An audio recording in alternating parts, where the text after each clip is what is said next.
श्री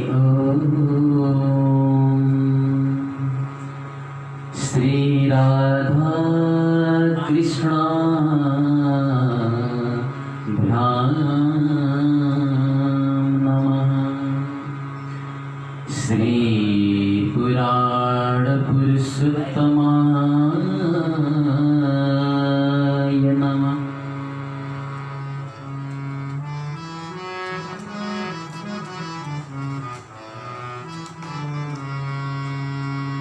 सा रे ग म प ध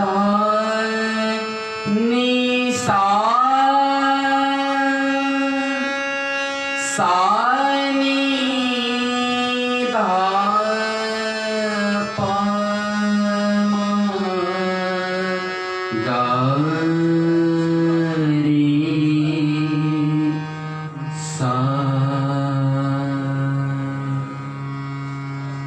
मा ग सा रे सा नि ध सा। राग भैरवी।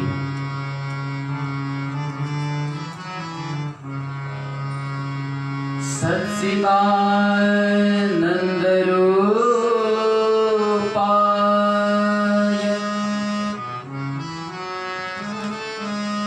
विश्वोत्पत्त्यादिहेतवे तापत्रय विनाशाय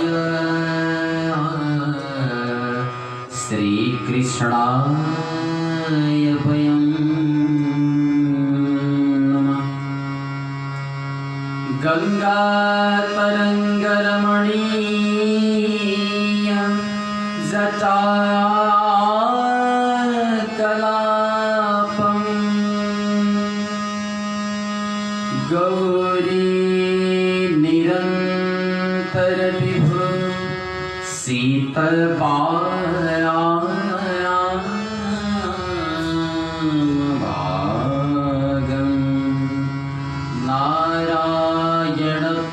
मनंग मदायापहारं वाराणसी पुरपतिं वाजवीश्वनाथं।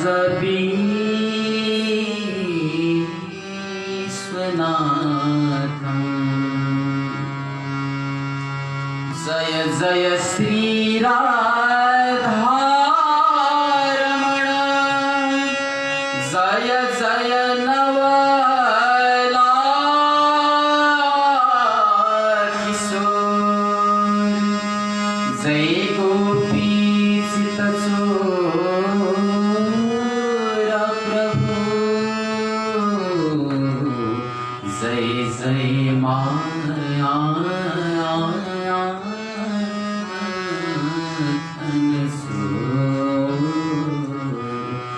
जय जय माखन चोर। सब द्वारन को छोड़ के मैं आयो तेरो द्वार।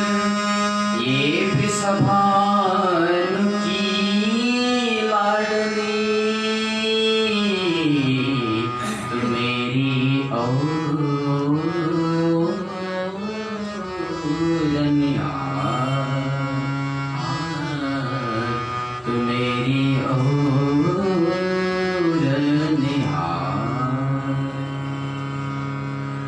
भक्तवत्सल भगवान को पतित पावन भगवन नाम को श्री राधा सर्वेश्वर भगवान को।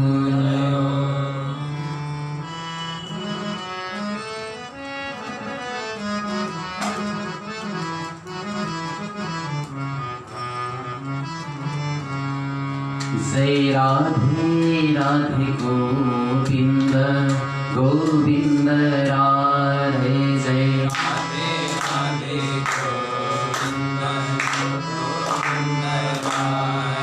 जय राधे राधे गोविंद गोविंद राधे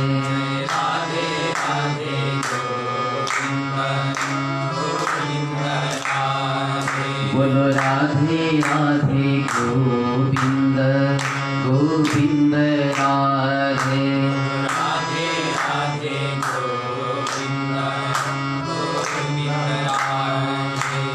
गोविंद राधे राधे गोपाल राधे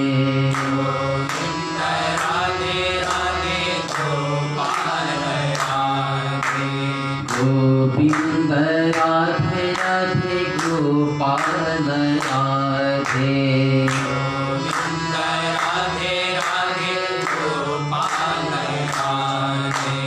गोविंद राधे राधे गोपाल राधे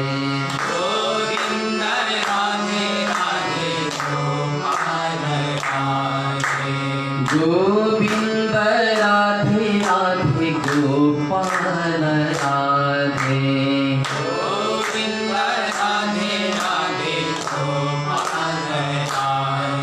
जय राधे राधे गोविंद गोविंद राधे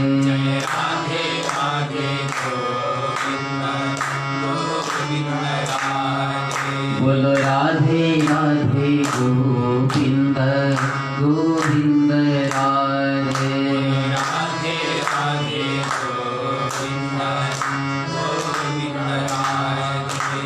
गोविंद राधे गोपाल राधे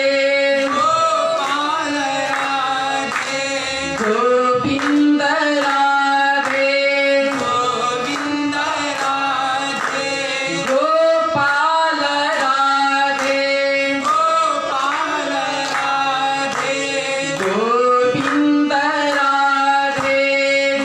राधे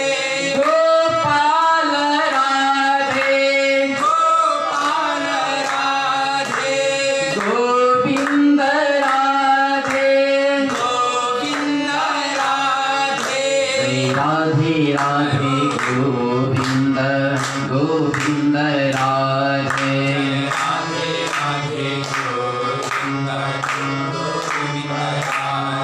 बोलो राधे राधे गोविंद गोविंद राधे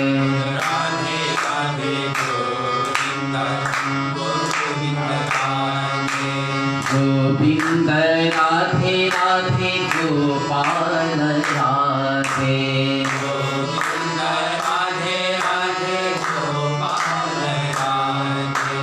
गोविंद राधे राधे गोपाल राधे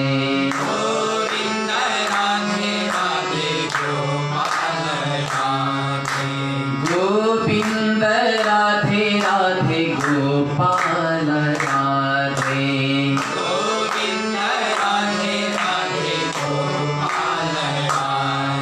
जय राधे राधे गोविंद गोविंद राधे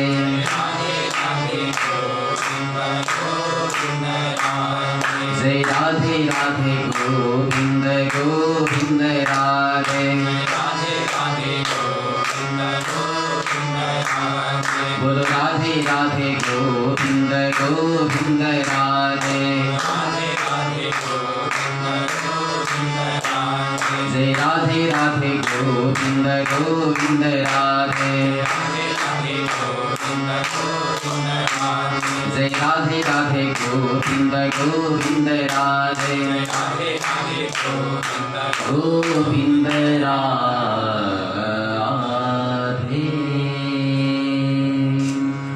राधा सर्वेश्वर भगवान को कृष्ण चंद्र भगवान को आज को आनंद को जय जय श्री राधे श्याम।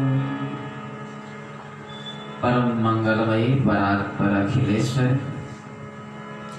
अकारण कारण करुणा करुणालय भक्तवांछा कल्पतरु तड़िद्युत विनंदी पीतांबरधारी भगवान बालकृष्ण प्रभु जसको प्रत्यक्ष वाङ्मयी प्रतिमूर्ति श्रीमद्भागवत महापुराण प्रशिक्षण कथा अंतर्गत आज पनि हामी परब्रह्म परमात्माको असीम अनुकम्पा अनि कृपाद्वारा उनी परम प्रभु बालकृष्णका बाल लीलाहरूको चर्चा परिचर्चा गर्नको निमित्त हामी उपस्थित भइसकेका छौँ। समवेत रूपमा श्रीधाम वृन्दावनस्थ भगवान श्री कृष्ण वृन्दावनाधीश्वरी आह्लादिनी शक्ति राधाका शरणमा अनन्त अनन्त कोटि वन्दना गर्दै श्रीमद् भागवत महापुराणको यो प्रशिक्षण कथा यो रसमय कथाको दिव्यातिदिव्य आस्वादन गरेर जीवनमा भागवतीय रसलाई प्राप्त गरिरहनुहुने आफ्ना कर्णपुटद्वारा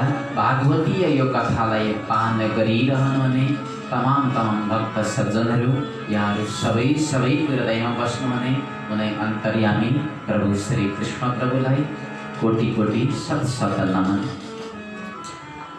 अत्यन्तै पावन दिन पनि परेको छ आज, बडा पवित्र दिन राधाष्टमी। आज श्रीधाम वृन्दावनमा छौँ हामी। राधा रानीको कृपाले श्रीधाम वृन्दावन जो श्रीधाम वृन्दावनमा क्रीडा गर्नुहुने, जो श्रीधाम वृन्दावन जसको क्रीडास्थली छ, त्यस्तै परब्रह्म परमात्मा श्री कृष्णकी आह्लादिनी शक्ति राधा, जुन राधाकै सहारामा, जुन योग मार्गकै सहारामा प्रभुले यस धरतीमा आएर अनन्त अनन्त पुनीत लीलाहरू गर्नुभयो, लीलाहरू रच्नुभयो। तिनै प्रभुकी शक्तिको नाम नै वास्तवमा राधा हो। यदि राधा तत्त्वलाई जीवनमा बुझ्ने हो, राधा तत्त्वलाई यदि जीवनमा अपनाउने हो भने जीवनको साध्य पनि राधा हो, जीवनको साधन पनि राधा हो, जीवनको अन्तिम उद्देश्य अन्तिम लक्ष्य केवल हो त राधा।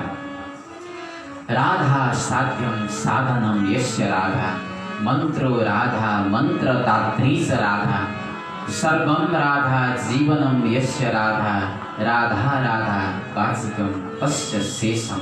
केवल जीवनमा हामीले प्राप्त गर्ने एउटै मात्रै चिज राधा छ।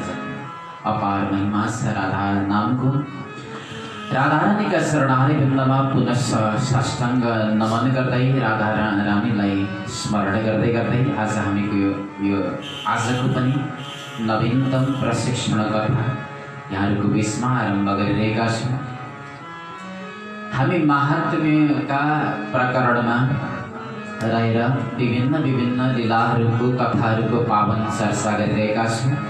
गत दिनमा यहाँहरूले पञ्चम अध्याय अन्तर्गत रहेका पावन प्रसङ्गहरू सुन्नुभयो। आत्मदेवका शेष प्रसङ्गहरू, द्वन्द्वकारीका प्रसङ्गहरू जहाँ थिए। आज हामी 6औं अध्याय श्रवण गर्दैछौँ। 6औं अध्याय जसलाई श्रवण विधिको एउटा प्रकरणको अध्यायको रूपमा मानिन्छ र प्राय गरेर हामीले नेपालमा सप्ताह भागवत लगाउने क्रममा पहिलो दिनको रात्रिको समयमा 6औं अध्यायको पावन कथालाई श्रवण गर्ने एउटा हाम्रो परम्परा, एउटा हाम्रो विधान चलेको छ। किनकि 6औं अध्यायमा नै विशेष गरी विधिको वर्णन गरिएको छ। भागवतलाई कसरी सुन्ने, भागवतलाई के खाएर सुन्ने, भागवत सुन्दा के कुरालाई वर्जित गर्ने, के कुरालाई जीवनमा अपनाउने, यी यावत विधिहरू जहाँ उल्लेख गरिएको हुनाले यो 6औं अध्यायलाई हामीले पहिलो दिन कथन गर्ने एउटा हाम्रो नेपाली परम्परा पनि छ। सज्जन, 6औं अध्याय यानि कि श्रवण विधिको अध्याय। हामीले 5औं अध्यायसम्म भागवतको महात्म्य सुनिसकेका छौँ। जसरी कहिलेकाहीँ बिरामी भएको अवस्थामा डाक्टरकोमा जान्छौँ हामी। डाक्टरकोमा हामीले इलाज गराइसकेपछि रोगको जब उसले जाँच गर्छ, रोगको जाँच गरिसकेपछि उसले हामीलाई औषधि दिने गर्छ र औषधि दिइसकेपछि उसले औषधि खाने हामीले उपाय बताउँछ। यो फलानु औषधि यो फलानु टाइममा यति मात्राले हजुरले खानुहोस्। त्यस्तै भागवतको पनि हामीले औषधि सेवन गरिसक्यौँ। अब सेवनको विधि बताइँदैछ अन्तिम अध्याय। श्रीमद्भागवत महापुराण कसरी सेवन गर्ने त विधि छ। वास्तवमा भागवत पनि औषधि हो। जसरी हामी लौकिक रूपमा बिरामी भएर, शारीरिक रूपमा हामी बिरामी भएर डाक्टरकोमा पुग्छौँ, त्यस्तै यो संसारमा आएका हामी जति पनि मनुष्यहरू छौँ, हामी पनि वास्तवमा भवरोगी हौँ। हाम्रो रोग के हो भन्दा परमात्मासँगको बिछोड, परमात्मासँगको जुन एउटा दूर स्थान छ, वास्तवमा त्यही नै भवरोग हो, हाम्रो रोग हो। परमात्मासँग मिल्न हामी पाइरहेका छौँ। ईश्वरसँग एकाकार हुन नसक्नु नै जीवात्माको अत्यन्तै ठुलोभन्दा ठुलो रोग हो। र त्यो रोगलाई त्यसको निदान के हो, त्यसको औषधि के हो भन्दा त्यसको औषधि केवल सटीक औषधि, सहज अनि सरल औषधि हो श्रीमद्भागवत महापुराण, जो आज हामी श्रवण गरिरहेका छौँ र जसको विधि छ, जुन भागवत रूपी औषधि कसरी पान गर्ने त, कुन समयमा कसरी पान गर्ने। जसरी दबाई खाइरहने क्रममा मानौ कुनै एउटा डायबिटिसको पेसेन्ट जसले दबाई खाइरहेको छ, के कुरा बार्नुपर्छ उसले, के कुरा वर्जित छ, चामल खाने कि नखाने, आलु खाने कि नखाने, जसरी नियम हुन्छ त्यसरी नै भागवतको पनि हुबहु यी नियमहरू दिएको छ। औषधिलाई कसरी सेवन गर्ने, के खाने, आहार विहार कसरी गर्ने, के कुरालाई त्याग्ने त्यस समयमा। आउनुहोस् कथा प्रसङ्गमा हामी प्रवेश गर्छौँ। अथ ते सम्प्रवक्ष्यामः सप्ताह श्रवणे विधिं सहायैर्पशुभिः सैव प्राय साध्यो विधि स्मृतः। हे नारदजी, अब हामी सप्ताहको विधि हजुरलाई बताइरहेका छौँ। जुन सप्ताहको विधि सहायैर्पशुभिः सैव प्राय साध्यम, प्राय गरेर सप्ताह कथा अरूको सहयोग बिना हामीले सम्पन्न गर्न सकिँदैन। कहिले पनि तपाईँलाई एक्लैले म एक्लै भागवत सप्ताह सम्पन्न गर्छु भनेर यदि सङ्कल्प गर्नु हो भने त्यो असाध्य छ। किनकि सप्ताह कथाको निमित्त अत्यन्तै धेरै जनशक्ति पनि चाहिन्छ। कतै सेवा भोजन प्रसाद बनाउनु पर्यो, कसैले पूजन गर्नु पर्यो, कसैले विभिन्न प्रकारका ग्रन्थहरूको पाठ गर्नु पर्यो, कसैले कथा सुनाउनु पर्यो। त्यसै कारण सबैभन्दा पहिले सहयोग माग्ने सबैजनाको। र त्यसमा पनि कलियुगमा त सङ्घ शक्ति कलौ युगे भनिएको छ। जब हामी सङ्गठित बन्न सक्छौँ तब मात्र कुनै पनि कुरा साध्य छ सज्जन। त्यसै कारण सबैको सहयोग माग्ने हामीले सर्वप्रथम। दोस्रो नम्बरमा हामीले के गर्ने? दैवज्ञं तु समाहूय मुहूर्तं पृच्छयत्नतः विवाहे यादृशं दत्तं तादृशं परिकल्पयेत्। दैवज्ञं तु समाहूय, जब तपाईको हृदयमा, तपाईको मनमा भागवत लगाउने इच्छा हुन्छ, भागवत सुन्नु पर्यो भन्ने सङ्कल्प जब जन्मिन्छ, भागवतले त भन्छ जब भागवत सुन्ने इच्छा पलाउँछ मात्रै तपाईँको हृदयमा भने त्यसै समय भगवान् आएर अवरुद्ध हुनुहुन्छ तपाईँको हृदयमा। सत्यो हृत्य वरुत्य देत्र पृथ्वीः शुश्रूषिभिस्तत्क्षणा। जब सुन्न इच्छा मात्रै पनि गरियो भने प्रभु आएर हृदयमा विराजमान हुनुहुन्छ भने। जब सङ्कल्प हामीले गर्छौँ अब भागवत सुन्नु पर्यो भन्ने सङ्कल्प गरिसकेपछि सर्वप्रथम हामीले दैवज्ञलाई सल्लाह लिने। दैवज्ञ मतलब दैवम समयम जानाति इति दैवज्ञ, यानी कि जसले भूत वर्तमान अनि भविष्य जान्दछन्, त्रिकाल जसले जान्दछन्, यानी कि जसलाई हामी ज्योतिषी भन्ने गर्छौँ।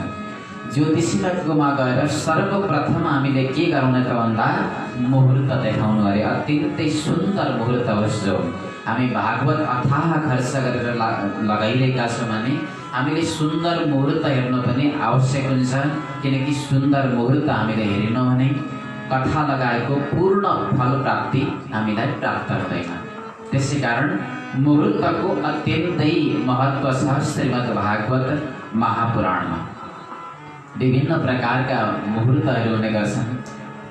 जस्तो कौशिकी संहिताले पनि व्याख्यान गरेको छ भागवत आखिर कुन कुन अवस्थामा लगाउने, कुन कुन अवस्थामा नलगाउने। मलमासं च शुक्रास्तं तस्थास्तं गुरुचन्द्रयो गुरुवादित्यं क्षयतिथिं सर्वथा परिवर्जयते। हेर्नुहोस्, शुक्र अस्तमा भागवत नलगाउनु अरे। त्यसै गरी मलमासमा पनि पुरुषोत्तम मासमा पनि भागवत नलगाउनु अरे। त्यस्तै गुरु अनि चन्द्र अस्त भएको समयमा पनि नलगाउनु। वर्षक सकिन्छ भने पौष मासमा अनि चैत्र मासमा। यद्यपि चैत्र मासमा रामनवमीको समयमा लगाउने एउटा हाम्रो विधान छ, महत्त्व पनि छ त्यसको। यी दुईटा महिनालाई छोड्नु र क्षय तिथिमा पनि भागवत वर्षक नलगाउनु भनिएको छ। मङ्गलबार अनि शनिबार पनि सकिन्छ भने भागवत प्रारम्भ नगर्दा राम्रो। इस प्रकार हामीले मुहूर्त हेराउनुपर्छ र ज्योतिषीले दैवज्ञले जुन मुहूर्त प्रदान गर्नुहुन्छ त्यही सुन्दर मुहूर्तमा हामीले भागवत लगाउने निर्णय गर्नुपर्छ। भागवत लगाउने निर्णय गरियो, मितिको तय भयो। अब के गर्ने? दोस्रो नम्बरमा सबैभन्दा ठुलो कुरा अर्थ पनि हो। समय, सत्ता, सम्पत्तिको त जरुरत पर्छ नि हामीलाई कुनै पनि ठुलो चिज गर्नलाई। अनि श्रद्धा पनि चाहिन्छ। समय, सम्पत्ति, सत्ता, श्रद्धा, चारवटा कुरा मुख्य छन्। र समय, अब सम्पत्तिको कसरी निर्धारण गर्ने? सुकदेव महामुनिले सम्पत्तिको पनि निर्धारण गरिदिनु भयो कलियुगी मनुष्यको लागि। भन्नुहुन्छ विवाहे यादृशं वित्तं तादृशं परिकल्पयेत्। यानी कि हामीले विवाहको निमित्त छोराछोरीको विवाह गर्न जति पैसा खर्च गर्छौँ, जति धन छुट्याउँछौँ, त्यति नै धन हामीले भागवतको निमित्त, सप्ताहको निमित्त पनि छुट्याउनु आयो। किनकि हाम्रो स्वभाव यस्तो छ, हामी चाहन्छौँ छोराछोरीको विवाहमा चाहिँ 5 लाख खर्च होस्, सबैलाई सन्तुष्ट बनाउन सकौँ, राम्रो दाइजो दिन सकौँ जहिल्यै पनि। तर जब भागवत लगाउने समय आउँछ, भागवतमा हामी 5000लाई भागवत सम्पन्न गर्न चाहन्छौँ। इस प्रकारको कृपणता छ हामीमा।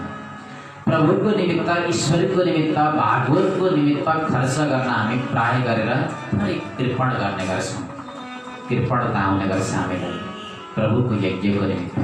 त्यसै कारण कलियुगी मनुष्यको यो स्वभाव जानेर नै सायद भगवान सुकदेव जो दूरदर्शी हुनुहुन्थ्यो उहाँले बताइदिनु भयो एउटा मापदण्ड कि विवाहमा जति छुट्याउनुहुन्छ तपाईँले त्यहाँभन्दा कम प्रभुको यज्ञको निमित्त, भागवतको यज्ञको निमित्त नछुट्याउनुहोस्, त्यति नै छुट्याउनुहोस्।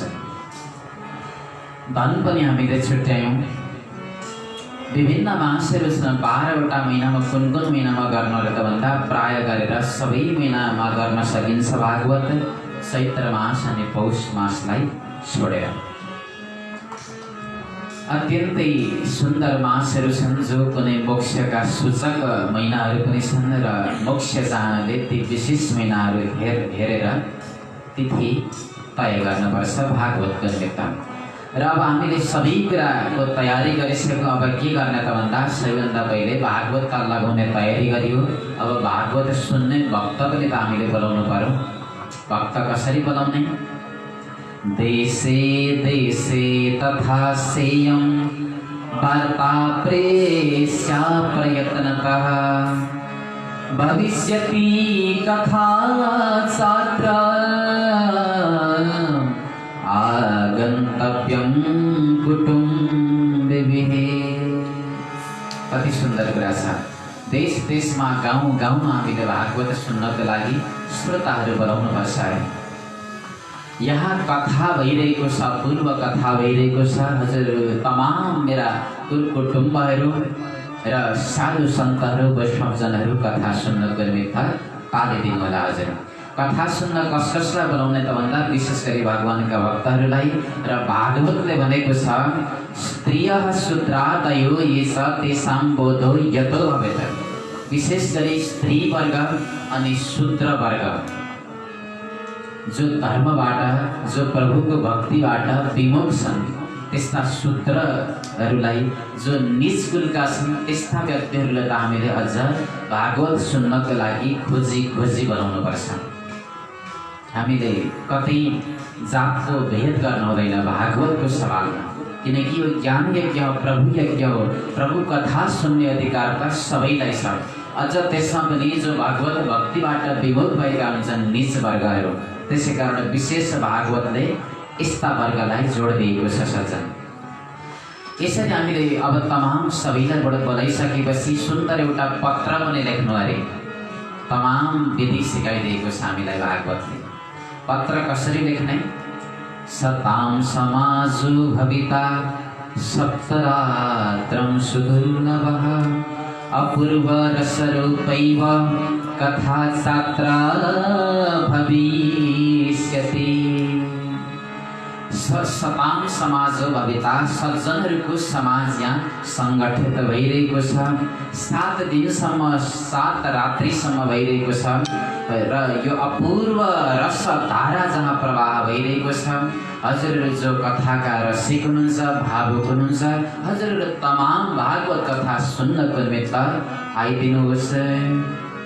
यसरी भागवत कथा सुन्नको निमित्त हामीले तमाम भक्त सज्जनहरूलाई बोलाउनुपर्छ र अत्यन्तै विनम्रताको साथमा नम्र निवेदन हामीले के गर्नुपर्छ अरे बोलाउने क्रममा भन्दा, यदि हजुरहरूलाई 7 दिनसम्म सुन्ने समय छैन भने नावकाश कदाचित चेत दिन मात्रम तथापितो, 7 दिन भलै सुन्न नसकियोस् तर 1 दिन मात्रै भए पनि कथा सुन्नको निमित्त अवश्य आइदिनुहोस्।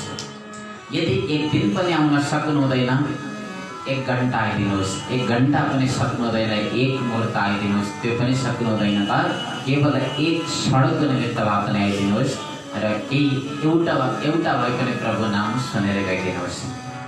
यसरी हामीले अत्यन्तै विनय बनत बनेर चिठी लेख्नुपर्छ अरे, पत्र लेख्नुपर्छ अरे। पत्र पनि लेख्यौँ हामीले, भागवतका श्रोताहरूलाई पनि बोलायौँ।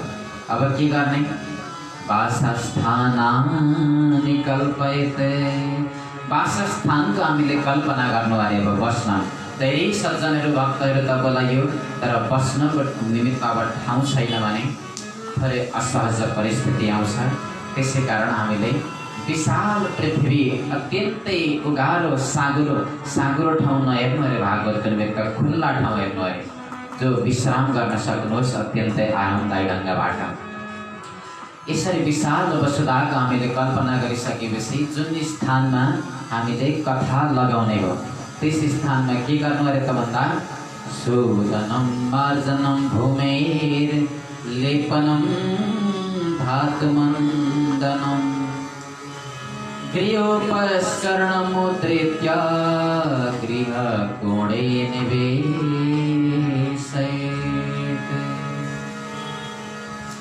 यसरी हामीले जब कल्पना गर्छौँ त्यो स्थानको, जुन स्थानमा हामीले भागवत लगाउनु पर्ने हो, अब त्यस स्थानमा हामीले के गर्नुपर्छ त भन्दा, शोधनं मार्जनं भूमिर लेपनं धातुमण्डनं।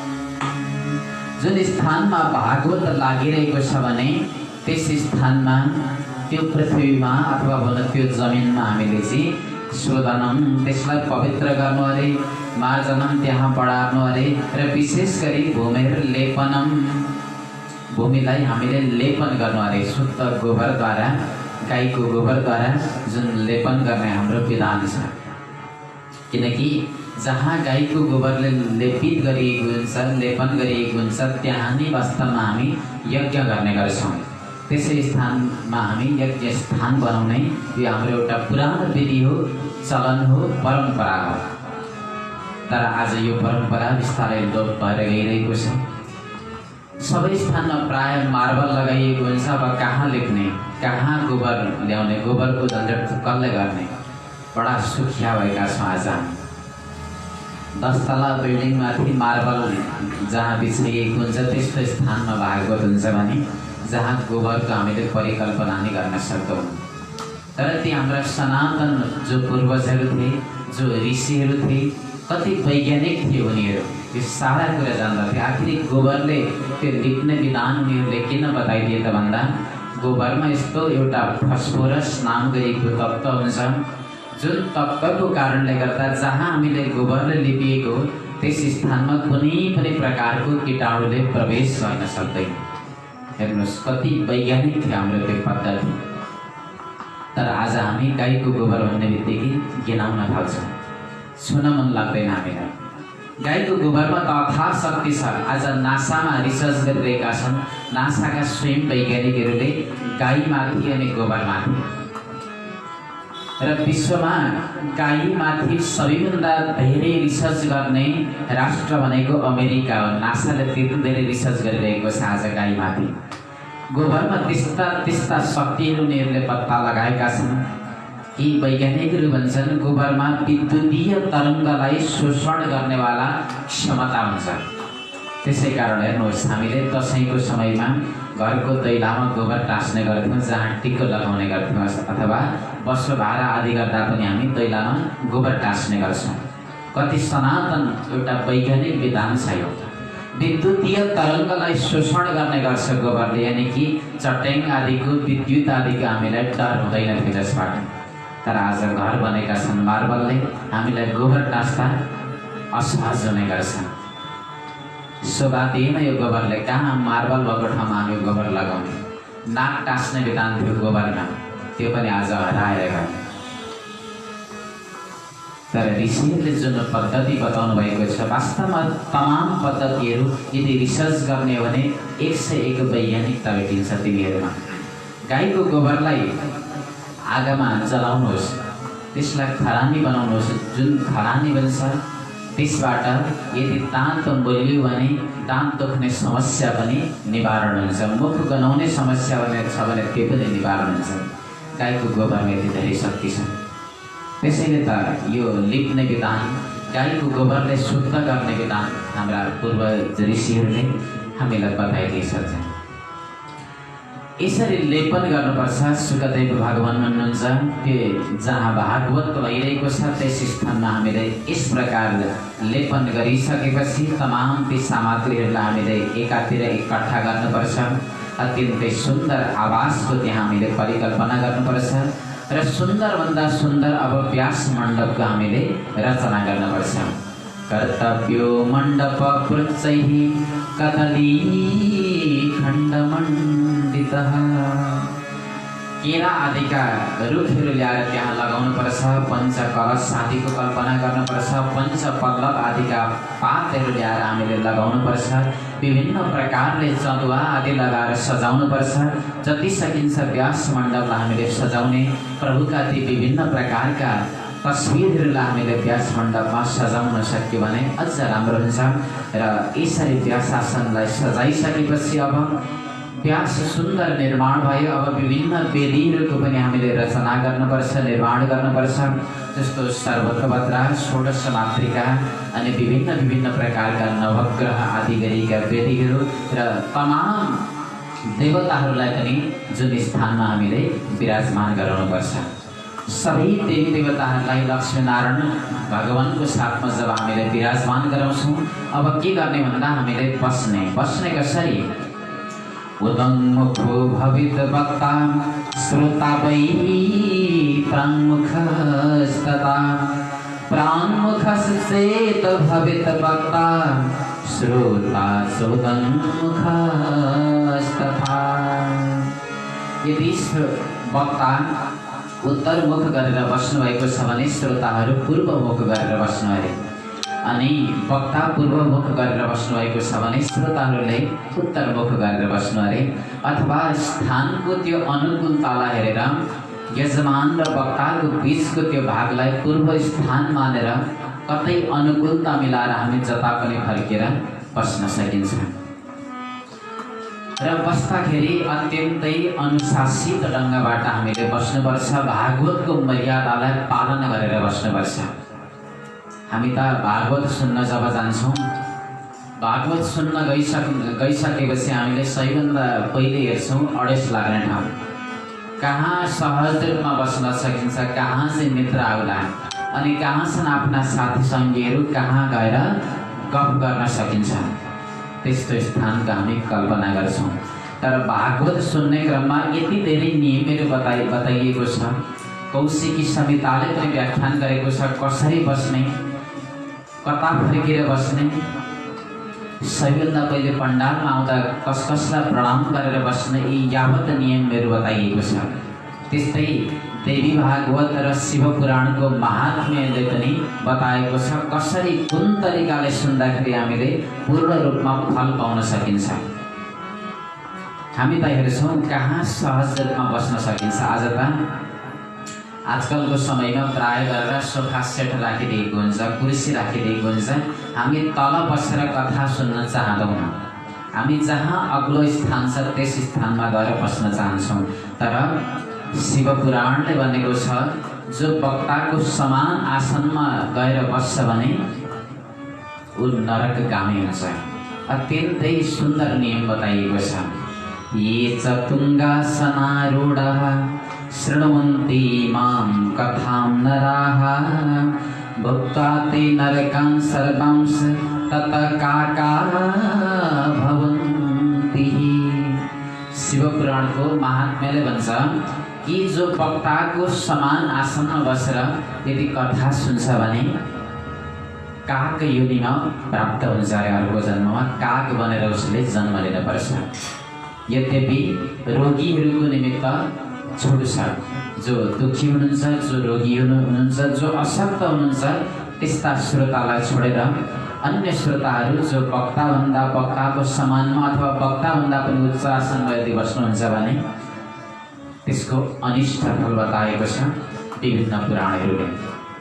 यसरी अत्यन्तै अनुशासित ढङ्गबाट हामीले कथा श्रवण गर्दा मात्रै फल प्राप्त गरिन्छ। र कथा पण्डालमा प्रवेश गरिसकेपछि हामीले वक्तालाई एउटा सुखदेवको स्वरूप मानेर प्रणाम गर्ने र भागवतलाई पनि साक्षात् प्रभुको श्री विग्रह मानेर प्रणाम गर्ने अनि मात्रै कथा श्रवण गर्न बस्ने यो विधान बताएको छ विभिन्न पुराणान्तरका कथाहरूले। यसरी अनुशासित ढङ्गबाट हामीले बसिसक्छौँ भने अब वक्ता चाहिँ कस्तो हुनुपर्छ त भागवतको निमित्त? भागवतले वक्ताको पनि तय गरिदिएको छ। हेर्नुहोस् वक्ता कस्तो हुनुपर्छ? विरक्तो वैष्णवो विप्रो वेदशास्त्र विशुद्धिकृत दृष्टान्त कुशलो धीरो वक्ता कार्यो सबैभन्दा पहिले विरक्त हुनुपर्छ अरे।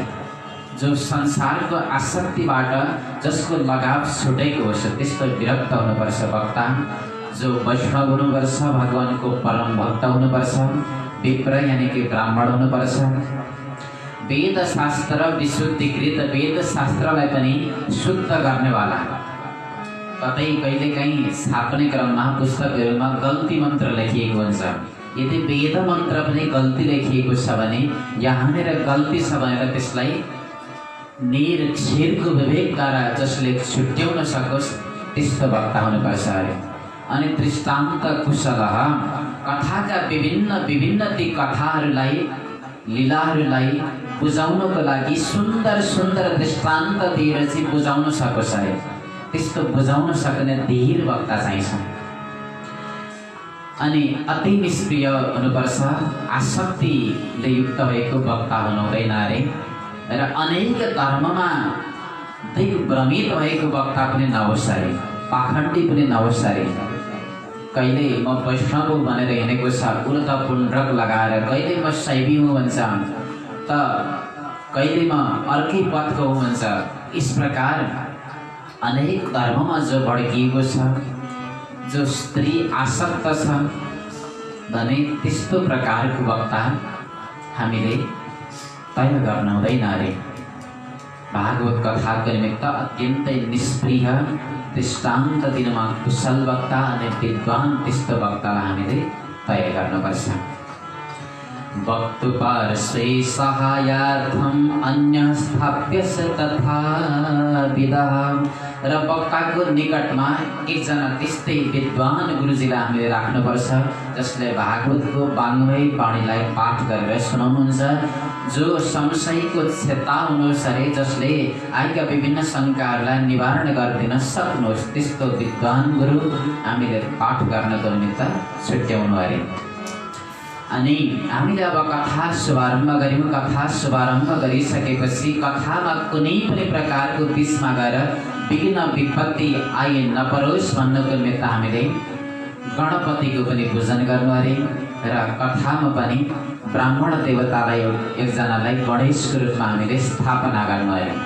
त्यति गरिसकेपछि अघिल्लो दिन क्षौर कर्म आदिबाट निवृत्त भइसकेपछि हामीले पितृलाई पनि तृप्त गर्नुपर्छ, जो नान्दीमुखी श्राद्ध हामी एक दिन अगाडि गर्ने हाम्रो विधान छ। यसरी नान्दीमुखी श्राद्ध पनि गरिसकेपछि अब हामीले व्यास आसन तयार पारेका हुन्छौँ र सबैभन्दा पहिले हामीले व्यास आसनमा रहेका तमाम देवी देवताहरूको पूजन गर्ने। पूजन गरिसकेपछि अन्तिममा भागवतको प्रधान देवता भनेको लक्ष्मीनारायण भगवान, जुन लक्ष्मीनारायण भगवानको हामीले पूजन गर्नुपर्छ र अत्यन्तै श्रद्धासँग लक्ष्मीनारायण भगवानको हामीले प्रार्थना गर्नुपर्छ। कसरी प्रार्थना गर्ने त?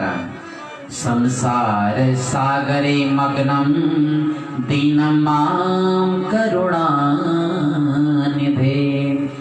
कर्ममोह गृहीतांगं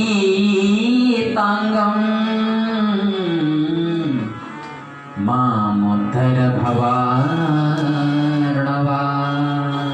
हे प्रभु, हे लक्ष्मीनारायण भगवान, हे मेरो इष्टदेव, संसार रूपी सागरमा म मग्न भएको छु प्रभु। म दिनु, म करुणाले कसु, म दिन एउटा पात्र हुँ। त्यसै कारण हे प्रभु, यो संसार रूपी सागरबाट मलाई उद्धार गर्नुहोस् प्रभु। हे भगवान, मलाई उद्धार गर्नुहोस्। म केही पनि जान्दिनँ, म त दासानो दास हुँ, म हजुरको दास हुँ। अत्यन्तै नम्रतापूर्वक यसरी भगवानलाई हामीले प्रार्थना बिसाउनुपर्छ अरे। र अन्त्यमा भागवतको पनि हामीले पूजन गर्नुपर्छ, किनकि भागवत प्रत्यक्ष देवता हुनुहुन्छ कृष्ण। त्यसै कारण भगवान श्री कृष्ण स्वरूप भागवतको अन्तिम अवस्थामा हामीले पूजन गर्ने। एउटा श्रीफल हातमा लिने, नरिवल लिने हातमा र प्रार्थना गर्ने अरे भागवतको। कसरी? श्रीमद्भागवताख्योऽयं प्रत्यक्षः कृष्ण एव हि स्वीकृतोऽसि मया नाथ मुक्त्यर्थं भवसागरे। हे प्रभु, भागवतको रूपमा आज साक्षात हजुर नै विराजमान हुनुहुन्छ। हे कृष्ण प्रभु, भगवान, मलाई स्वीकार गर्नुहोस्। यो भवसागरबाट पार लगाउनको निमित्त प्रभु म यो भवसागरबाट पार हुन चाहन्छु। मनोरथ मदीयोऽयं सफल सर्वथा त्वया निर्विघ्नेनैव कर्तव्यो दासोऽहं तव केशव। हे केशव, म हजुरको दास हो प्रभु। मेरा तमाम मनोकामनाहरू पूर्ण हुन्। यसरी हामीले भागवतको प्रार्थना गर्ने र अन्तिम अवस्थामा भागवतको पनि पूजन जब हामीले समाप्त गर्छौँ, अब वक्ताको हामीले पूजन गर्ने। किनकि जो भागवतको वक्ताको रूपमा हामीले जसलाई स्थापित गरेका हुन्छौँ, एउटा मनुष्य आकृति नभएर साक्षात् शुकदेव महामुनिको स्वरूप मानेर हामीले वक्तालाई पूजन गर्नुपर्छ। किनकि जसको प्रेरणाले, जसको मार्गदर्शनले नै हामीले त्यही भागवत रूपी ज्ञानलाई सुनेर संसार रूपी सागरलाई पार गर्ने हो। त्यसै कारण भागवत भन्ने वक्तालाई साक्षात् शुकदेवको रूपमा हामीले पूजन गर्नुपर्छ र अन्त्यमा प्रार्थना गर्नुपर्छ। शुकरूप प्रबोधज्ञ सर्ववेद विशारद एतत् कथा प्रकाशेन मदज्ञानं विनाशय।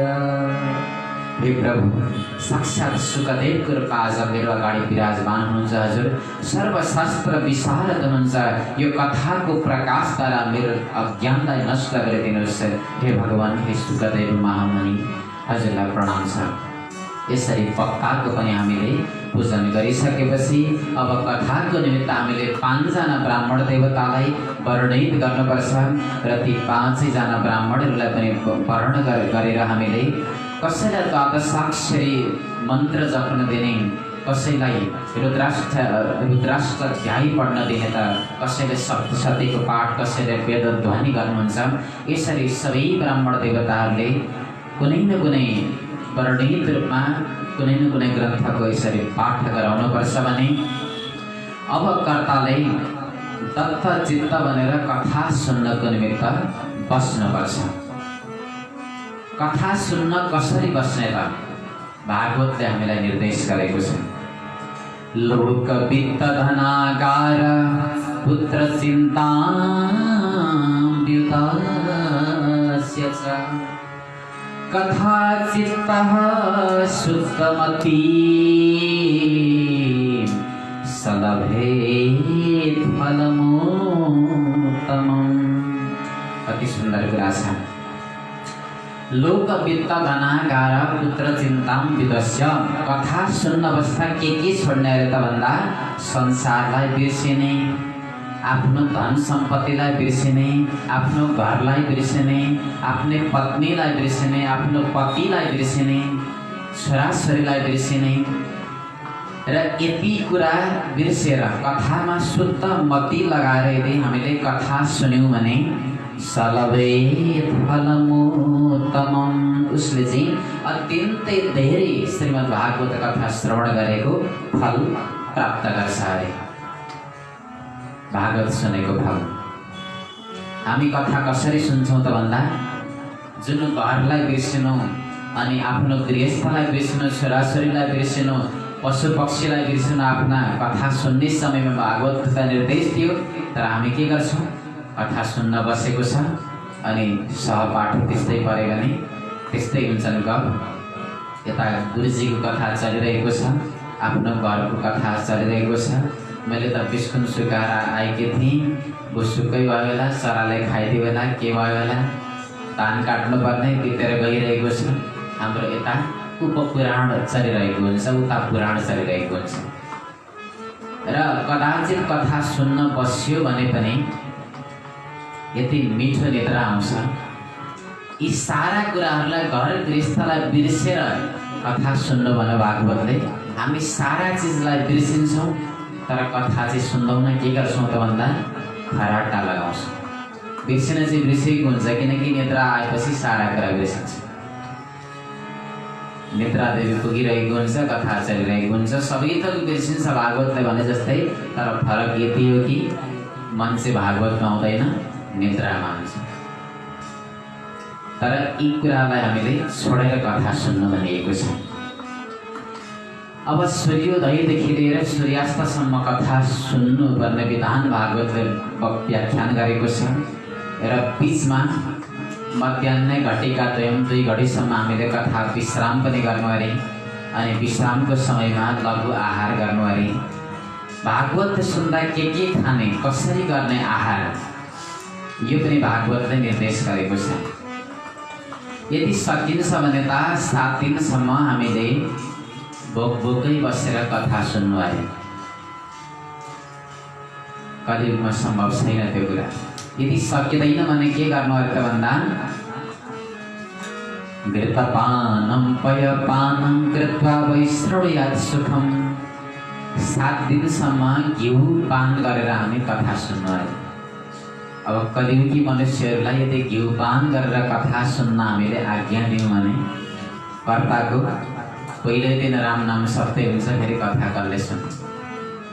घिउ सुनेर घिउ पिएर कथा सुन्ने सामर्थ्य आज हामीसँग छ। कलियुगको प्रभावले हामी सबै रोगी भएका छौँ। आज रोग नहुने प्राय व्यक्ति छैन किनकि न हामीसँग योग छ, न आसन छ, न प्राणायाम छ। आज प्रत्येक व्यक्ति कुनै न कुनै रोगको शिकार बनेको छ। शरीरमा रोग मन्दिर बनिएको छ, रोग कुनै न कुनै एउटा न एउटा पालिएको छ। कसैले डायबिटिस पालिएको छ, कसैले दम फालिएको छ, कसैले कि। त्यसै कारण यो सम्भव छैन। सम्भव नभएपछि भागवतले केवल घृतपान गरेर मात्र बस्नु भनेको छैन। हेर्नुहोस्, पेय पान सकिँदैन भने दुग्ध पान गरेर बस्ने, त्यो पनि सकिँदैन भने फलाहार नवा फलाहार गर्ने अरे 7 दिनसम्म फलाहार गरेर पनि हामी बस्न सक्दैनौँ कलियुगमा। के गर्ने फलाहार गरेर पनि सकिँदैन भने एकभुक्तेन एक पटक फलाहार गरेर बस्ने, त्यो पनि सकिँदैन। 2 पटक फलाहार गरेर बस्ने, त्यो पनि सकिँदैन। एक समय भोजन गर्ने, एक समय फलाहार गर्ने, त्यो पनि सकिँदैन। 2 समय भोजन गर्ने, त्यो पनि सकिँदैन। गर्नुहोस् 3 समय भोजन गर्नुहोस्। भागवतले त सबै छोडिदिएको छ।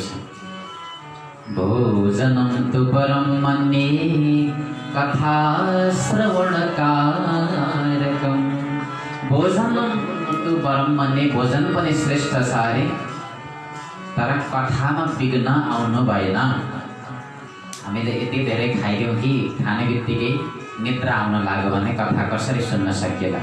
त्यसै कारण शरीरले जति सहन्छ, जति शरीरलाई अनुकूल हुन्छ, त्यति मात्रै हामीले के गर्नु पर्यो भन्दा खानु पर्यो। यसरी हामीले कथा सुन्नु अरे। यो भयो भोजनको विधान। र विभिन्न प्रकारका ती राजसी अन्नहरूलाई, राजसी तामसी चिजहरूलाई हामीले कथाको समयमा वर्जित पनि गर्नुपर्छ सज्जन। जो राजसी चिजहरू छन् जसले काम सुखलाई बढाउने गर्छन्, जस्तो लसुन प्याज जसले कामलाई बढाउने गर्छ। लसुन प्याज कहिले पनि अनुष्ठानको समयमा, भगवानको पूजन गरेको समयमा हामीले सेवन गर्न हुँदैन। यद्यपि लसुन प्याज जसलाई महाऔषधिको रूपमा पनि वैद्यहरूले प्रयोग गरेको पाइएको छ। जीवनभर लसुन प्याज छोड्नुहोस् हामी भन्दैनौँ, किनकि त्यसको पनि एउटा मात्रा मिलाएर त्यसलाई निश्चित औषधिको रूपमा हामीले अनुकूल समयमा अनुकूल रोग हेरेर प्रयोग गर्न भलै सकिएला। तर अनुष्ठानको समयमा, प्रभुको भजनको समयमा कामलाई वृद्धि गर्ने भएको हुनाले लसुन प्याज जस्ता ती राजसी तामसी चिजहरू हामीले कथामा वर्जित गर्नुपर्छ। अब यसरी भोजनमा हामीले अनुकूलता जब ल्याइसकेपछि अरू के चिजलाई हामीले छोड्ने पर्यो। कामं क्रोधं मदं मानं मत्सरं लोभमेव च दम्भं मोहं तथा द्वेषं दूरयेत् तथा व्रति। हेर्नुहोस्, काम क्रोध लोभ मोह मद मात्सर्य यी 6वटा शत्रुलाई छोड्नुपर्छ अरे। यानी कि घरमा भागवत कथा लगाइएको छ भने बीचमा कतैबाट बाधा व्यवधान आयो भने रिसाउन पाइएन, त्यो समयमा क्रोध गर्न पाइएन कसैसँग, कसैलाई गाली पनि गर्न पाइएन, कामले युक्त पनि हुन पाइएन, कसैको ईर्ष्या पनि गर्न पाइएन।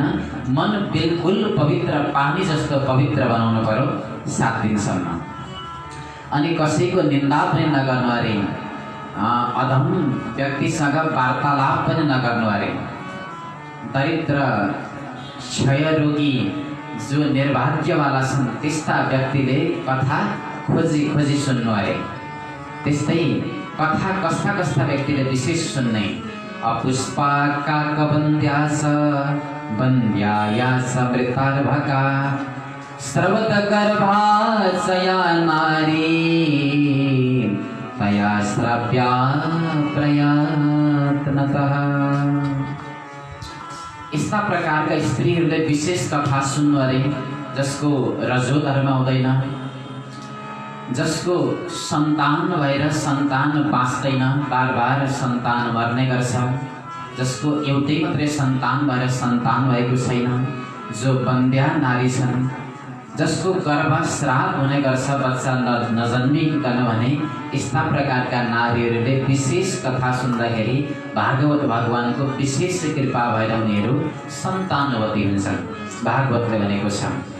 र यसरी यो विधिद्वारा जसले भागवत सुन्छ भने कोटि यज्ञ फलप्रदः, कोटि कोटि यज्ञको फल प्रदान गर्छ। श्रीमद् भागवत सप्ताह ज्ञान महायज्ञले र यसरी हामीले यज्ञ गरिसकेपछि जसले यदि अकिञ्चन रूपमा भागवत गरेको हो, कुनै पनि विशेष उसको उद्देश्य छैन भने उसले उद्यापन गर्नु त्यति आवश्यक पनि छैन, किनकि जो विरक्त श्रोताहरू छन् भने उनीहरूले हवन गर्नु त सांस हवन गरिराख्नु त्यति जरुरत छैन र मुहूर्त हेराउनुको पनि त्यति जरुरत छैन, जसले निष्काम भावले भागवत प्रत्येक समयमा सुन्ने गर्छन् भने।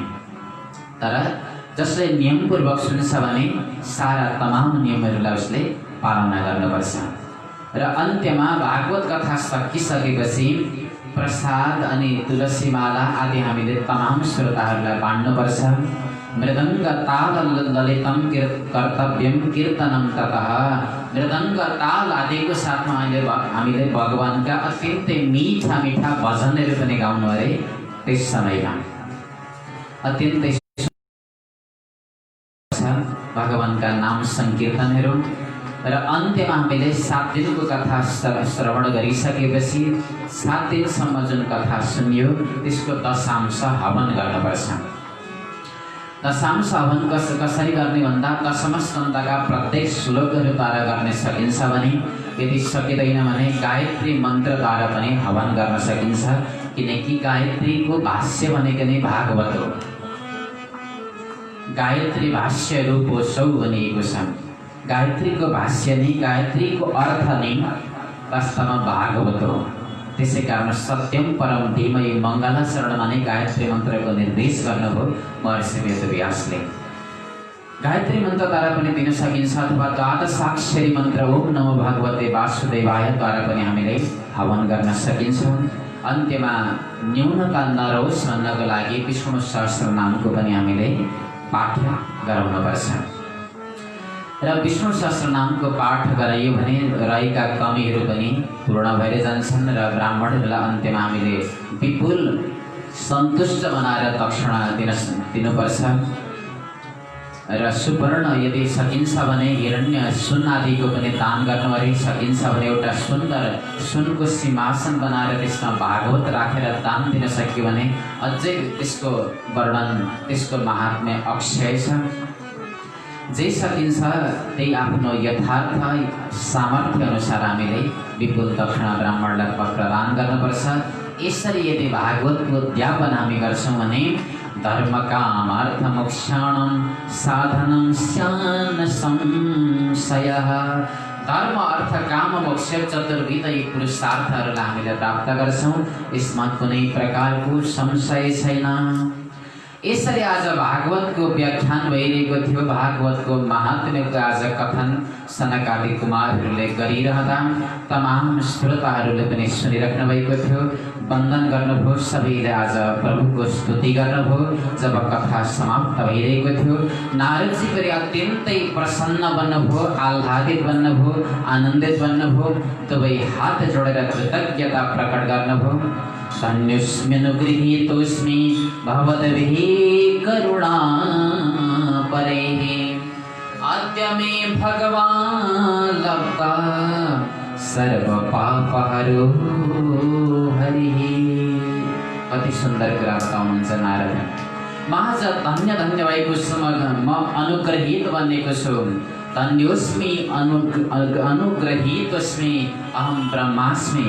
आज यस भावमा पुग्नुभयो स्वयं नारदजी पनि र भन्नुहुन्छ अद्य मे भगवान् लब्धा। आज मैले भगवानलाई प्राप्त गरेको छु। यानि कि भागवतको कथा भन्नु नै भागवतको प्राप्ति हो। भागवत कथालाई जब मननद्वारा सुनिन्छ भने त्यही कथाको प्राप्ति नै भागवत प्राप्ति हो। त्यसै कारण नारदजी भनिराख्नु भएको छ अद्य मे भगवान् लब्धा। मैले आज प्रभुलाई प्राप्त गरेँ। यसरी नारदजीले आफ्नो कृतज्ञता यहाँ प्रकट गरिरहँदा परम वीतराग, परम वैरागी, वैराग्यको जो चक्र चूडामणि हुनुहुन्छ परम श्रद्धेय भागवतका परम आचार्य सुखदेव भगवान, जसको अनायास आगमन भयो। बोली सुखदेव भगवानको। प्रेमणा पठन भागवतम शनै शनै प्रेमद्वारा भागवतलाई बिस्तारै बिस्तारै पाठ गर्दै गर्दै भगवान शुकदेव आज प्राकट्य हुनुभयो र तमाम श्रोताहरूको बीचमा आज भागवतको गान गर्नुहुन्छ महर्षि शुकदेव के भन्नुहुन्छ? स्वर्गे सत्ये च कैलासे वैकुण्ठे नास्त्ययं रसा अतः पिबन्तु सद्भाग्या मामामुन् सत्कर्हिचेत्। स्वर्गे सत्ये च कैलासे वैकुण्ठे नास्त्ययं रसः।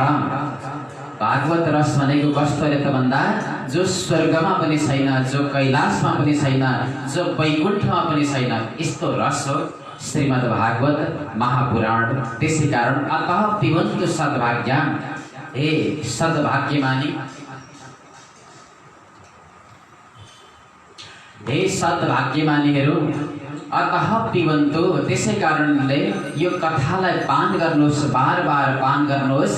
मामा मुञ्चत, यो भागवतीय ज्ञान गङ्गालाई कहिल्यै पनि नछोड्नुहोस्, बार बार पान गर्नुहोस्। यस प्रकार महर्षि शुकदेवले आज्ञा गर्दै गर्दै जो प्राकट्य हुनुभयो, जहाँ भगवानका परम भक्तहरू प्राकट्य हुन्छन् भने वास्तवमा त्यहाँ भगवान श्रीहरिको पनि प्रादुर्भाव हुने गर्छ। यसै समयमा सभाको बीचमा अलौकिक कथाको रस वर्षण भइरहँदा परब्रह्म परमात्मा श्रीहरि भक्तवत्सल प्रभु पनि आविर्भाव हुनुभयो भक्तवत्सल भगवानको। एवं ब्रुवाणे सत्यवादरायणो मध्ये सभायां हरिरा विरासीत। सभाको मध्यमा आज परब्रह्म परमात्मा श्रीहरि विराजमान हुनुभयो, आविर्भाव हुनुभयो। आफ्ना प्रहलाद, उद्धव आदि गरेका विभिन्न विभिन्न पार्षदहरूले, भक्तहरूले सहित भएर भगवान यसरी आविर्भाव हुनुभयो। आज भगवान जब आविर्भाव हुनुभयो, अब त मानौ यस्तो एउटा अलौकिक रस वृष्टि हुन लाग्यो, यस्तो चमत्कार हुन लाग्यो, सबैजना तन्मयताको भावमा प्राप्त हुन लागे। अचानक अत्यन्तै आह्लादित अवस्थामा सबैजना परिणत भए। यसै अवस्थामा सबैजनाले आफ्नो आफ्नो भाव प्रस्तुत गर्न लाग्नुभयो। प्रहलाद स्थालधारी तरल गतितया चुत्तवः कांस्यधारी वीणाधारी स्वरसी स्वर कुशलतया रागकर्ता अर्जुनोभूत। इंद्रो वादि मृदंगम जय जय सुकरा कीर्तने ते कुमारा यत्राग्रे भाव भक्ता सरसरसनया व्यासपुत्रो बभूवा। यस्तो आज आनन्दमय अलौकिक कीर्तन यहाँ शुभारम्भ भयो। प्रहलादजी जो हुनुहुन्थ्यो, प्रहलादजी आज करताल बजाउन लाग्नुभयो। यसै गरी उद्धवजी महाराज आज मझिरा बजाउन लाग्नुभयो। अत्यन्तै सुन्दर जसको वाद्य कला थियो त्यस्तो नारदजी आफ्नो वीणामा आज तार सप्तकलाई रेट्न लाग्नुभयो भने अत्यन्तै स्वर कुशल स्वर भएका स्वयं अर्जुनजी महाराज सुन्दर रागको आलाप गर्न लाग्नुभयो। यसै समय इन्द्रजी महाराजले अत्यन्तै सुन्दर मादल बजाउन लाग्नुभयो। सनकादि महर्षिहरू जय जयकारका शब्दहरू गर्न लागे। जय होस् अलौकिक कीर्तनका आज वर्षण भइरहँदा यहाँ परम श्रद्धेय वीतराग महर्षि सन्त शुकदेव महामुनि त्यसै भाव भङ्गीमा आज परिणत हुनुभयो।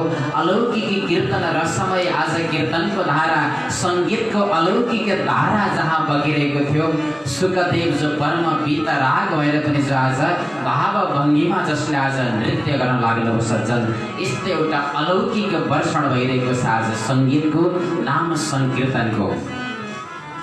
यही हो वास्तवमा सङ्गीतको महिमा भनेको नै हो। सङ्गीतद्वारा त स्वयं परमात्मा पनि प्रसन्न हुनुहुन्छ। प्रभुको अत्यन्तै प्यारो चिज भनेको वास्तवमा सङ्गीत हो सज्जन। सङ्गीतको पग पगमा व्याख्या अनि विश्लेषण गरिएको छ भागवतमा। यो सङ्गीतको वास्तवमा आनन्द। कति सुन्दर यहाँ सङ्गीतको एउटा अलौकिक व्याख्यान गरिएको छ। प्रभु श्री कृष्णको अत्यन्तै प्यारो चिज भनेको सङ्गीत पनि हो, किनकि सङ्गीत विद्या, हामी सङ्गीतलाई एउटा गान्धर्व विद्याको अथवा भनौँ यो गन्धर्वहरूको विद्या हो, हाम्रो विद्या होइन भनेर भन्ने गर्छौँ। तर सङ्गीतको अलौकिक महत्त्व छ, सङ्गीतको त्यहाँसम्म महत्त्व छ सज्जन, जो सङ्गीतले परमात्माको प्राप्तिसम्म गराउँछ। सङ्गीत त्यस्तो चिज हो जो स्वयं भागवतमा पनि हामी विभिन्न स्थानमा देख्न सक्छौँ सङ्गीतको महत्त्व। याज्ञवल्क्य स्मृति जसले त यहाँसम्म भनेको छ सङ्गीतको जो विशारद छ, जसले सप्त स्वरलाई यदि चिनेको छ भने वीणावादन तत्त्वज्ञः स्वरजाति विशारदः तालज्ञश्च प्रयासेन मुक्तिमार्गं नियच्छति। याज्ञवल्क्य स्मृतिमा लेखिएको छ, जसले वीणा वादन गर्न जान्दछ निपुण ढङ्गबाट र जसले 7 स्वरलाई जान्दछ पूर्णतया भने मुक्ति मार्गम नियच्छति, मुक्तिको अधिकारी हो, उसले त साक्षात् मुक्तिलाई पनि प्राप्त गर्न सक्छ। आखिर सङ्गीतको महत्त्व यति धेरै किन होला सज्जन? प्रभुको प्यारो हो सङ्गीत गान भनेको। स्वर ब्रह्म भनिन्छ सङ्गीतलाई, ब्रह्म स्वयं सङ्गीतलाई यदि हामीले बुझ्न सक्यौँ भने। र संसारमा सबैभन्दा निपुण सङ्गीतकार भनेको के हो त भन्दा जसको नृत्यमा, जसको गायनमा र जसको वादन, यी तीनवटै कलामा जसको समन्वय छ भने त्यसलाई हामी सङ्गीतकार भन्छौँ। तर आज हामी त जसले मिठो भजन गायो भने बडा राम्रो सङ्गीतकार रहेछ भन्छौँ। सङ्गीतकारको असली अर्थ हो जो गाउनमा पनि निपुण होस्, जो बजाउनमा पनि निपुण होस् र जो वादनमा पनि निपुण होस्। तिनैवटा चिजमा जो निपुण छ भने त्यसलाई सङ्गीतकार भनिन्छ। र संसारको वरिष्ठ सङ्गीतकार, अत्यन्तै दक्ष सङ्गीतकार भनेर चिनिन्छ परब्रह्म परमात्मा श्री कृष्णलाई। हामीलाई सुन्दा अचम्म लाग्न सक्छ, श्रीकृष्ण सङ्गीतकार कसरी? हेर्नुहोस्, गायनमा, वादनमा अनि नृत्यमा जो निपुण छ। गायनमा कसरी निपुण हुनुहुन्छ कृष्ण? जसले कुरुक्षेत्रको भूमिमा गीतारूपी गीत गाउनुभयो, यस्तो एउटा विचित्र गीत गाउनुभयो जो संसारमा आज हजारौँ भाषामा कन्भर्ट भएको छ गीता, जो वैष्णवजनको, जो भगवानका भक्तहरूको र जो स्वयं संसारका वरिष्ठ दार्शनिकहरूको पनि हृदय हार बनेको छ, जो एउटा अनुसन्धानको विषय छ गीता। बडा बडा ठुला दार्शनिकहरूले जो गीतामाथि भाष्य लेख्दा पनि जसले पार पाउन सक्नु हुँदैन, त्यस्तो एउटा दर्शन हो गीता। गीतारूपी गीत गाउनुभयो कृष्णले, त्यस्तो एउटा दार्शनिक गीत जहाँ मनको मात्रै व्याख्या छ, केवल मनको यस्तो अद्भुत व्याख्या छ। ओशो जस्ता दार्शनिकहरूले पनि जसको पार पाउन सकेनन्, भक्ति वेदान्त स्वामी ठुला शङ्कराचार्यहरूले पनि जसमाथि भाष्य गर्नुभएको छ, त्यस्तो एउटा विचित्र गीत गाउनुभयो कुरुक्षेत्रको भूमिमा प्रभु श्री कृष्णले।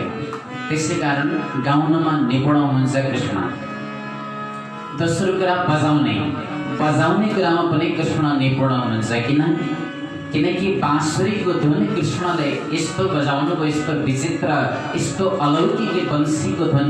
निशम्य गीतम तदानन्द वर्धनम ब्रजस्त्रिय कृष्ण विषक्त मानसा, जुन एउटा त्यो बाँसुरीको धुनमा सज्जन, जुन योगीको, जुन समाधिमा हराइरहेका योगीहरूले पनि त्यो आनन्दलाई, समाधिजन्य आनन्दलाई भुल्ने गर्थे र वंशीको त्यो धुनमा उनीहरू तन्मय बन्ने गर्थे।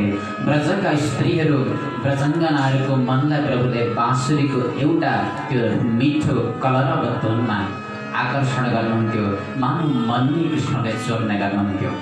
र संसारको अत्यन्तै सुन्दर अनि श्रेष्ठ बाजा भनेको पनि बाँसुरी। श्रेष्ठ बाजा बजाउने क्रममा कृष्ण जस्तो निपुण बाजा कसैले पनि बजाएन आजसम्म धरतीमा। त्यसै कारण कृष्ण बजाउने कलामा पनि निपुण। अब रह्यो नृत्य गर्ने कलामा। कृष्णले यस्तो अद्भुत नृत्य गर्नुभयो, यस्तो अद्भुत नृत्य गर्नुभयो सज्जन। हामीले संसारमा अनेक नटवर नटराजहरू त देख्यौँ, ती नटवरहरूले स्टेजमा नाचेको हामीले विचित्र नृत्य देख्यौँ, तर कृष्णले केवल धरतीमा मात्रै नृत्य गर्न भएन। कृष्णले कालीय नागको शिरमा फडामा ती हजारौँ फडेमा प्रत्येक फडमा उफ्रिँदै उफ्रिँदै जसले अलौकिक नृत्य गर्नुभयो। ताण्डव गति मुण्डन पर नाचत गिरिधारी, हजारौँ फडमा नाच्नेवाला त्यस्तै एउटा नृत्यकार, कस्तो नृत्यकारलाई हामी कल्पना गरौँ। त्यसै कारण कृष्ण जति अद्भुत, कृष्ण जति निपुण नृत्यमा नाच्नेवाला नट संसारमा अरू कोही पनि छैन। भलै भोलेनाथ नटवर हुनुहुन्छ, नटराज हुनुहुन्छ, तथापि भोलेनाथ भन्दा पनि श्रेष्ठ हुनुहुन्छ परब्रह्म परमात्मा श्री कृष्ण। र भगवानको सङ्गीत अत्यन्तै प्यारो सज्जन। नारदले कुनै समय सोध्नुभयो, प्रभु हजुर कहाँ रहनुहुन्छ, हजुरको रहने स्थान कहाँ हो, भक्तले हजुरलाई खोज्नु पर्यो भने कहाँ प्राप्त गर्छन् भन्दा भगवानले उत्तर दिनुभयो, नाहं वसामि वैकुण्ठे योगिनामृतेन च मद्भक्ता यत्र गायन्ति तत्र तिष्ठामि नारद। नारद, न त म वैकुण्ठमा रहन्छु, न म कैलाशमा रहन्छु, म न गोलोकमा नै रहन्छु। मद्भक्ता यत्र गायन्ति तत्र तिष्ठामि नारद। मेरा भक्तहरू जहाँ मेरो गान गाउने गर्छन्, जहाँ मेरो गानद्वारा मलाई प्रसन्न बनाइन्छ, त्यो स्वर ब्रह्ममा नै, त्यो सङ्गीतको गानमा स्वयं म बस्ने गर्छु। भगवानले भनिदिनुभयो सङ्गीतको अद्भुत महत्त्व छ। देवी भागवतमा पनि आउँछ एउटा व्याख्यान 6ठ स्कन्धमा, जहाँ नारदजीको एउटा बडा मिठो विचित्र कथा छ। नारदजी श्रापद्वारा बाँदर बन्नुभएको कथा। जुन स्थानमा नारदजी बाँदर बनिरहँदा एउटी राजकीय कन्या जसको नाम दमयन्ती थियो, नारदजीको त्यो वीणाको वादनलाई देखेर, जुन तार सप्तकमा वीणा बजाउने गर्नुहुन्थ्यो नारदजीले, त्यो सङ्गीत विद्याद्वारा बाँदर बनेका नारदसँग उहाँले जहाँ विवाह गर्न सुनिश्चय गर्नुभयो, माता पिताले सम्झाउने क्रममा दमयन्ती मानेकी थिइन् र त्यहाँ उनले व्यक्त गरेकी थिए एउटा भाव कि जो संसारमा स्वयं मनुष्य भएर यदि सङ्गीतको निपुण साथ स्वरलाई चिनेको छ भने जो मनुष्य भएर पनि त्यो देवता हो, र देवता बनेर पनि जसले सङ्गीतलाई जान्दैन भने त्यो देवता होइन। स्वरमानं तु यो वेद सदैवो मनुष्यो विसन् सप्तभेदं न यो वेद सपशु सुरराट इव। दमयन्ती भन्छन् जो 7 स्वर यदि जान्दैन भने इन्द्र नै चाहे किन नहोस्, यदि इन्द्र छ भने पनि स पशु हो, त्यो पशु। देवी भागवतमा 6ठ स्कन्धमा बडा मिठो छ सङ्गीतको व्याख्या। सङ्गीत त एउटा थेरापीको रूपमा पनि हामीले यसलाई प्रयोग गर्न सक्छौँ जीवनमा। वैज्ञानिकहरूले अनुसन्धान गरे सङ्गीतमाथि, आखिर के छ यहाँ त्यस्तो चमत्कार। सङ्गीतमाथि रिसर्च गर्ने क्रममा लन्डनमा एउटा रिसर्च भयो, जहाँ अनेक प्रकारका चराचुरुङ्गी, हंस, सर्प आदिलाई राख्यो र शास्त्रीय सङ्गीतको धुन बजाइरहँदा जहाँ सर्प पनि नाचेको थियो शास्त्रीय सङ्गीतमा, वैज्ञानिकहरूले के घोषणा गरे भन्दा सङ्गीतमा त स्वयं सर्प पनि नाचिरहेको छ भने मनुष्य बनेर पनि जो सङ्गीतमा रमाउन सक्दैन भने त त्यो त सर्पभन्दा पनि विशाल हुन सक्छ। सङ्गीतमा त स्वयं प्राणी पनि रमाउने गर्छ। सर्प जसको कान छैन, कान नभएको चिज सर्पलाई चक्षुश्रवा भनिन्छ, किनकि जसले आँखाद्वारा सुन्ने काम गर्छ भने कान नभएको त्यो जन्तु सर्प पनि सङ्गीतमा रमाउन सक्छ भने हामी सङ्गीतमा किन नरमाउने। सङ्गीत त एउटा स्वयं थेरापी हो। कुनै पनि एउटी गर्भवती महिला स्त्री जसले यदि बाँसुरीको मिठो धुन त्यो गर्भावस्थामा सुन्छन् भने पेट नभएको बच्चाको अत्यन्तै प्रगाढ रूपमा विकास हुन्छ भनिएको छ, वैज्ञानिकहरूले भनेका छन्। र रोगको इलाजको रूपमा पनि सङ्गीत थेरापी आज प्रयोग गरिन्छ विश्वमा। दार्शनिकहरूले एउटा उपचारको संज्ञा दिएका छन् सङ्गीतलाई। साहित्य सङ्गीत कला विहीन साक्षात पशु पुच्छ विषाणहीन। नीतिले भन्छ साहित्य र सङ्गीतको जो प्रेमी छैन भने त त्यो पुच्छर नभएर पनि पुच्छर बिनाको पशु हो। यद्यपि सङ्गीत जसले मन पराउनु हुँदैन उहाँहरूको यो विरोध होइन, उहाँहरूको उपेक्षा होइन। सङ्गीत जसले बुझ्नुभएको छैन यो नबुझ्नु उहाँहरूको कमी हो। तर सङ्गीत त वास्तवमा साक्षात स्वर ब्रह्मा हो सर्जन। संगीत है ईश्वर की शक्ति और हर स्वर में बसे हे राम। रागी जो सुनाए रागिनी रोगी को मिले आराम। रोगी को पनि स्वयं आराम मिल्ने गर्छ सङ्गीतले। बडा विचित्र छ। यद्यपि जुन सङ्गीतको हामी व्याख्या गरिरहेका छौँ यो शुद्ध शास्त्रीय सङ्गीत सर्जन। आजको समयमा सङ्गीत भन्ने बित्तिकै एउटा उपेक्षाको हेयको दृष्टि हामीलाई आउने गरेको छ। किनकि अनेक भजनहरू पनि हामीले गीतमा ती पेरोडी गीतको रूपमा भजनलाई परिणत गर्ने एउटा विकृति जुन चलेको छ, जुन पेरोडी गीतहरू जसले हाम्रो इन्द्रियलाई उत्तेजित बनाउँथ्यो त्यस्ता गीतहरूलाई हामीले एउटा पेरोडी गीतहरूलाई कन्भर्ट गरिदियौँ भजनको रूपमा। सङ्गीतको मतलब त त्यो हो जसले अन्तर मनलाई आनन्द दिन्छ। सङ्गीत सुनेर अन्तर मन जागोस्, हाम्रो आत्मा जागोस्, वास्तवमा त्यो हो सङ्गीत। त्यसको प्रशंसा शास्त्रले गरेको छ। तर जसले भड्काउने काम गर्छ, हामीलाई उत्तेजना दिन्छ इन्द्रियमा भने त्यसलाई सङ्गीत भन्न मिल्दैन। शुद्ध शास्त्रीय सङ्गीतले त मनलाई अलौकिक आनन्द दिने गर्छ। यही नै असलमा सङ्गीत हो सज्जन।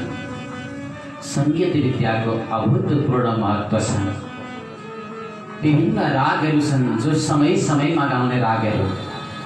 बिहानको समयमा उठ्ने राग भैरव गाउने, दिउँसोको समयमा गाउने पनि त्यस्तै रागहरू छन् भीम पलासी आदिका। साँझको समयमा रागी यवन जस्ता रागहरू, बागेश्वरी जस्ता रागहरू, रात्रिको समयमा बिहार जस्ता रागहरू जसले हाम्रो भाइब्रेसनलाई समय अनुसार अनुकूलता बनाउँछन्।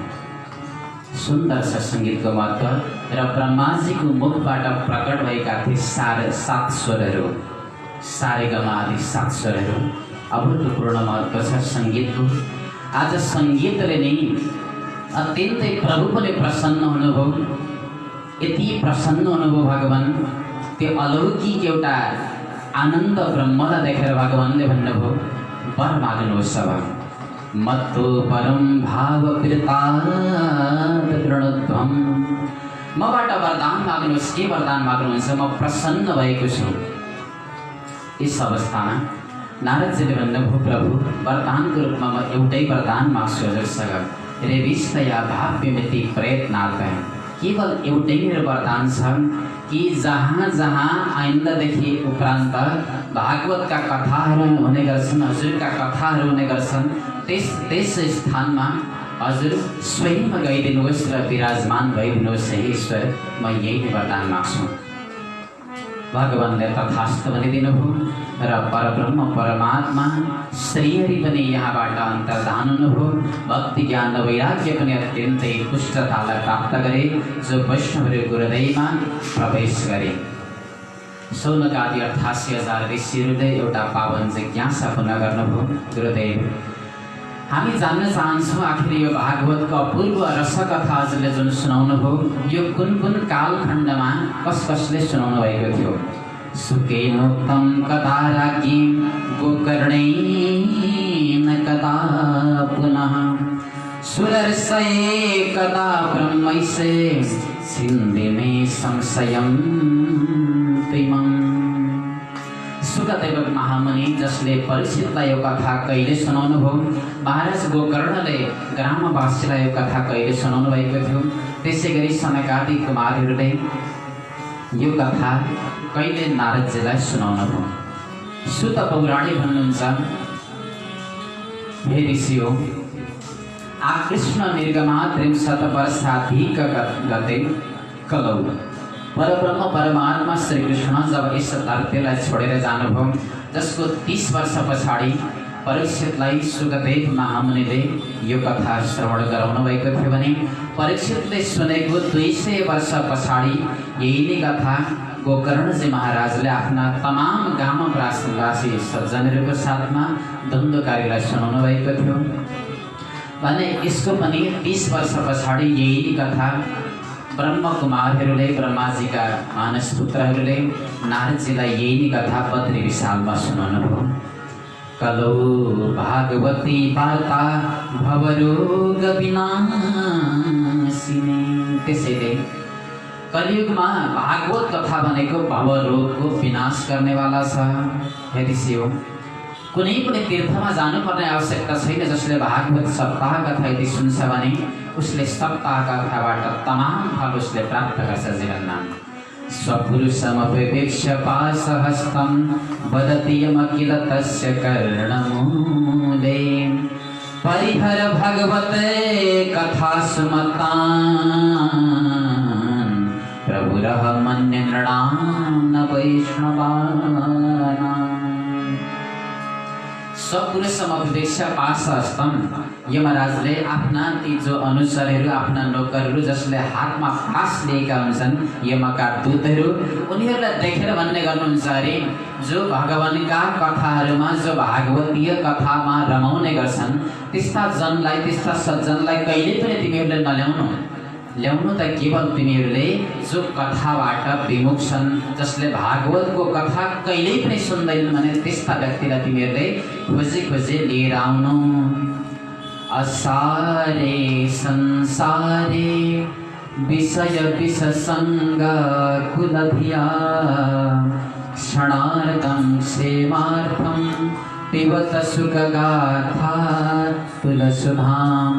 किमर्थं व्यर्थं भो व्रजत कुपते कुत्सितकथे परीक्षिते साक्षी यत् श्रवणगतमुक्त्युक्तिकथने। असारे संसार ऋषियों, संसार कस्तो छ अरे त भन्दा संसार असार छ, जहाँ कुनै सार नै छैन। हामी जुन परिवारको लागि, जुन सम्पत्तिको लागि, जुन धनको लागि मरि भेट्ने गर्छौँ, तर त्यो परिवार, त्यो धन, त्यो सम्पत्ति भनेको नै असार छ। जबसम्म यो शरीरमा सास छ तबसम्म छन् हाम्रा आफन्त, तबसम्म छन् हाम्रा मातापिताहरू, तबसम्म छन् हाम्रा छोराछोरीसँगको त्यो सम्बन्ध। जुन दिन सास निस्किन्छ त्यस दिनदेखि संसार असार छ। कोही कसैको मित्र छैन, कोही कसैको बन्धु छैन। सज्जन, हामी सबैको लागि आफ्नो उद्धार गर्न आएका, आफूले आफ्नो उद्धार गर्ने।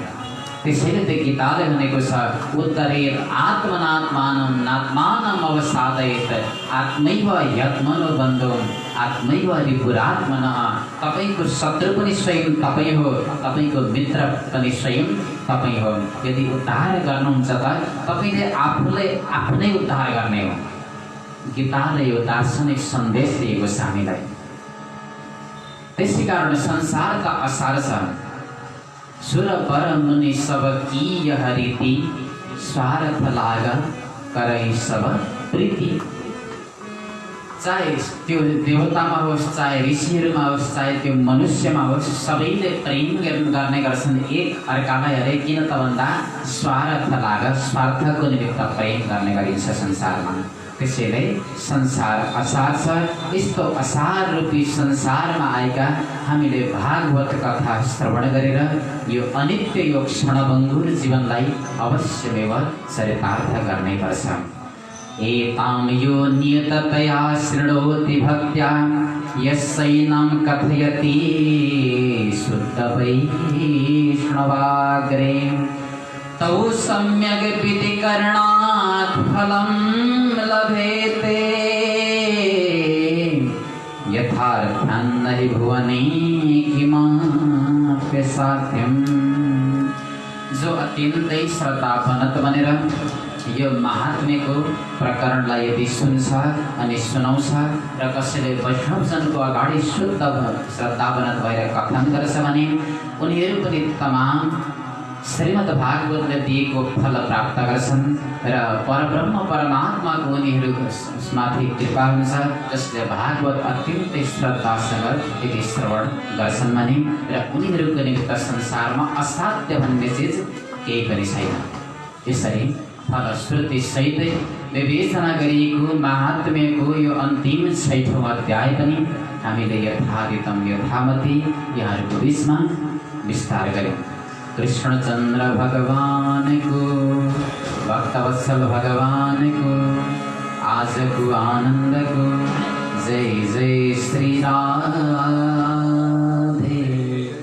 श्याम।